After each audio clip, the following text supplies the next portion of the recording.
Lesson 7, combined gas law. Now what we're going to say is this. Sometimes it's not just the pressure and volume changing, it's also the temperature that's changing. So sometimes all three variables might be going through a change in some way, shape, or form. So we have this magical formula called the combined gas law. And I think this one's already on there for you. Again, this is the initial set of conditions, and this is the final set of conditions over here. Okay, so it might start at 200 kilopascals and then go to 400 kilopascals. So that'd be your initial and final kind of thing. Okay, et cetera, et cetera. Now, hopefully, I don't know if this is okay for you or not, but I'm going to say this. Now look, the reason I haven't really talked about what are the three formulas of Boyle's, Charles, and Gay-Lussac. Should you know them? Yes, you should. But this formula does all three of those combined, together, yes? If I, for example, watch, if I said,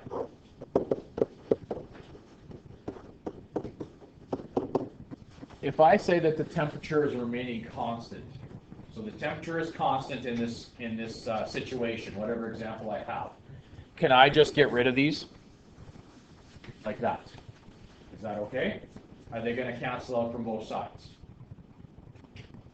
Yes. Okay. If you don't believe me, watch. I'll give you an example. Pretend this. Let's say it's the same temperature. What if I put 1 Kelvin? Oops, sorry. What if I put 1 Kelvin here and 1 Kelvin here? Obviously, that'd be pretty damn cold. Does that really affect what's on the top? No. Okay. So this is true for all these variables. Just pick a number if you're not sure. Put 1 in for P1 and P2. Put 1 in. Is that going to change the formula at all? No. Can we get rid of those letters? Absolutely. Okay.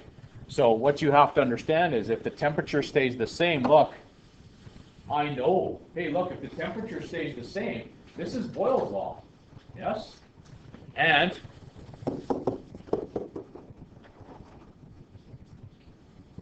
there's Charles' law. V1 over T1 equals V2 over T2. That's Charles' law. And again, that's Gay-Lussac's law. Okay? So they're all built into this formula. So we can just use this one magical formula for all these questions. Okay? And that's what we're going to do mostly tomorrow. Okay? Before we get to that, we're going to talk a little bit about what does this look like as far as a question.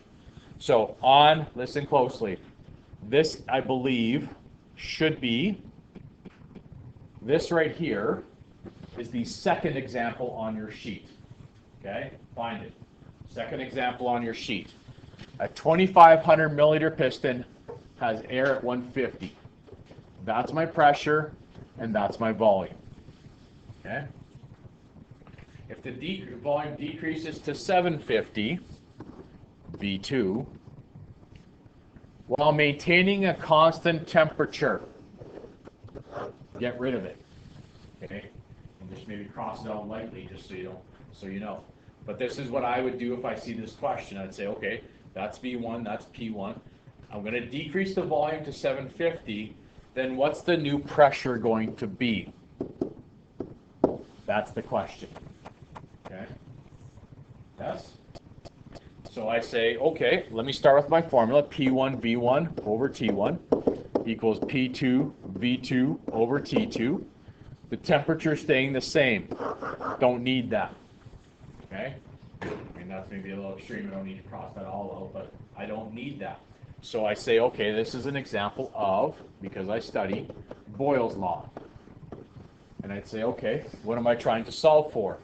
I'm trying to solve for P2, yes? How do I solve for P2? What do I need to do? Yep. Divide by V2. Divide by V2. Yes? Good? And now, of course, it's just a simple thing here, but listen, we do need to talk about a few things here.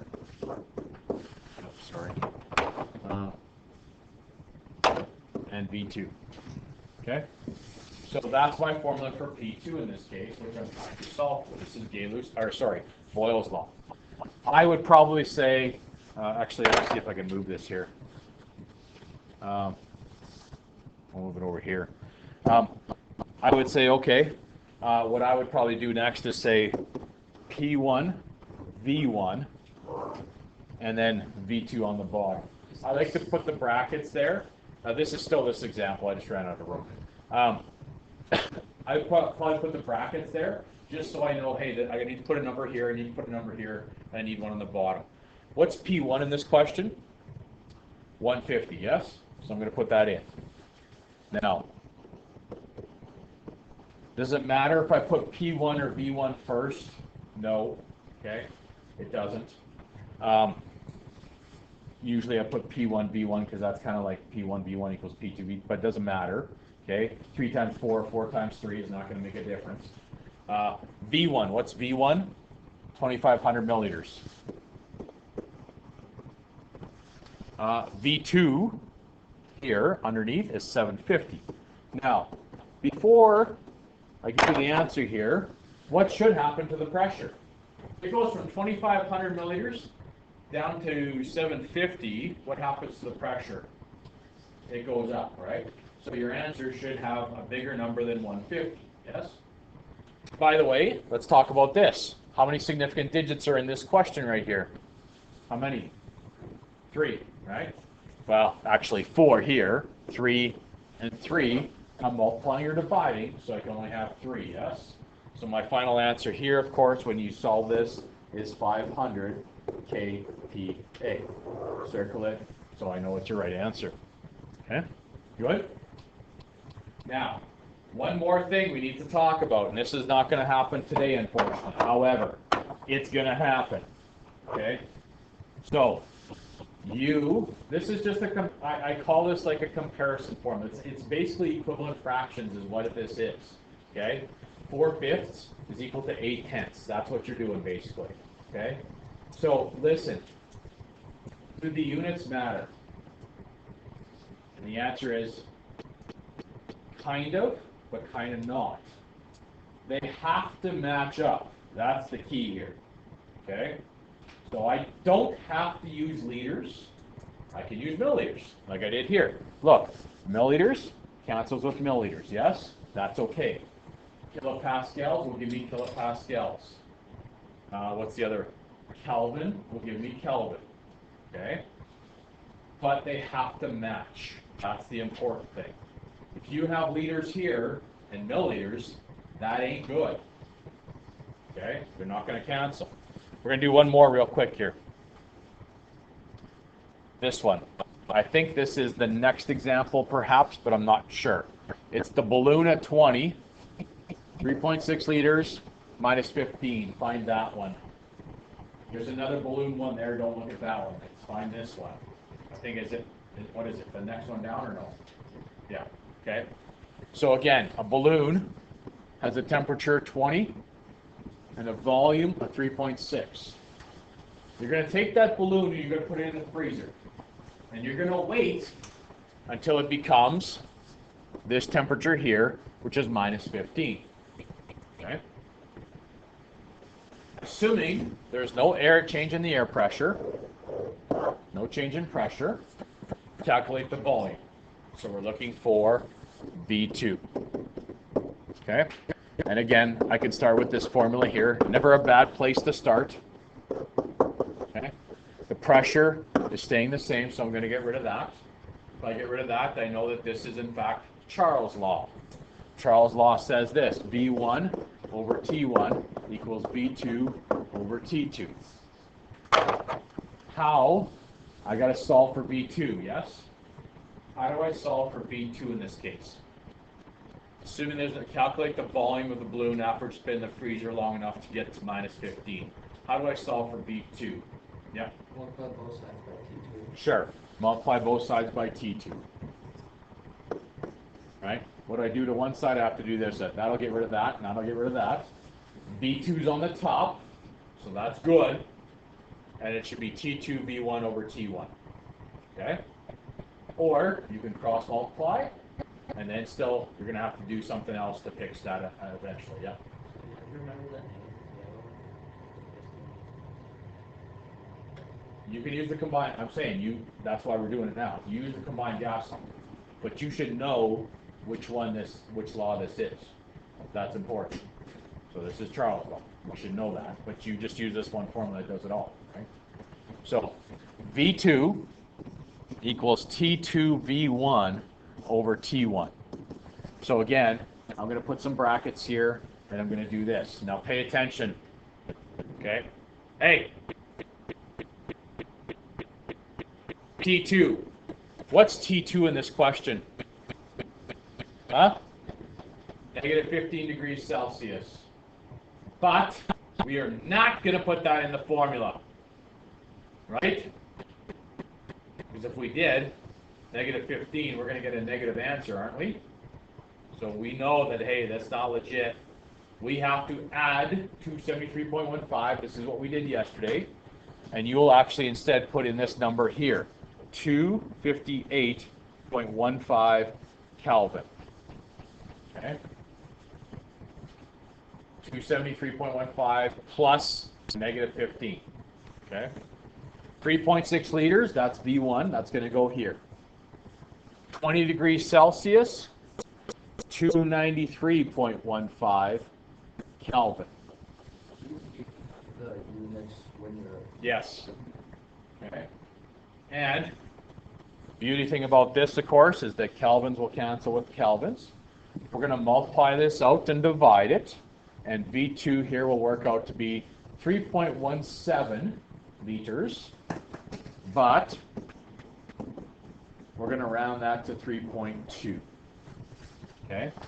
And we'll talk about that in a second. Good? I'll let you just finish copying that real quick here. Okay? Good? Now, I want you to take note here. Again, it depends what the question says. So how many significant digits are in this question? Well, most of us would agree that's 2, yes? 3.6. This is 2 as well. It's not 20.0, it's not 20.4, it's not 20.00. It's 20. That's it. That's 2. Okay? So I know we add 273.15. I get that. But we're just going to go with that whole entire number, and then we're going to round at the end accordingly. That's 2. This is 2. Okay? When we multiply or divide, that takes precedence over addition. Okay? So we have kind of both of those things going on, because you have a little bit of adding there to get the Kelvin, but the multiplying, dividing is kind of the overriding rule always. Okay? So 2, 2, and 2, so I need to have 2 in the answer, yes? Okay? Good? Okay. All right. Now, let's see here. I want to be selective. So if you remember, last day, we talked a little about temperature conversion, yes? We had talked about the 273.15 thing and all that stuff, and we kind of know where that comes from, and so on and so on. The one part I kind of left off was this, okay? And I said we're going to talk about STP as a little joke, the Stone Temple Pilots. Well, STP also stands for a set of conditions, okay? So it's called a standard state, and it's some conditions that are agreed upon by the masses of chemistry people out there, the masses of scientists, okay? So they decided, hey, if we're going to talk about some standard units here, or whatever, like standard things, let's talk about these two situations here. So the first one is something called STP, which stands for standard temperature, and by the way, standard pressure. This set of conditions is on the back of your periodic table. It actually says STP is actually considered to be 101.325 kilopascals and 0 degrees Celsius, otherwise known as 273.15 Kelvin. Okay? So if I said, hey, let's study this gas under STP conditions, those are the conditions I would be using. Okay? So you have to remember this. When it says STP, there's actually two numbers there. There's the standard pressure and the standard temperature. Okay? Standard pressure is 101.325 and standard temperature is 273.15. Okay? Then, okay, they also decided, hey, I want another set of conditions that I could study some gases at. Because to study gases at 0 may be too cold for them. They needed a winter parka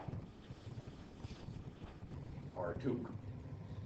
So they said, hey, what about, let's come up with another one. This one's called SATP. And that basically stands for standard ambient temperature and standard ambient pressure. Okay? So SATP. Okay?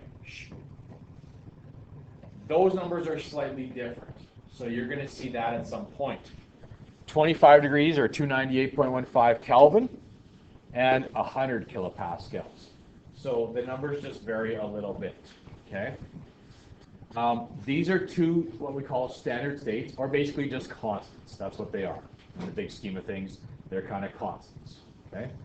So when you see a question and it says something about, you're going to see these letters, SATP. You're going to be like, oh, I know there's a temperature and a pressure in that abbreviation. Okay? Or if I see STP, they're talking about that. I'm going to find these numbers on the back of my periodic table. Okay? And those are the pressures and temperatures we want to use for that. Good? Okay? So I didn't talk about that last day, but that's the case there. Okay?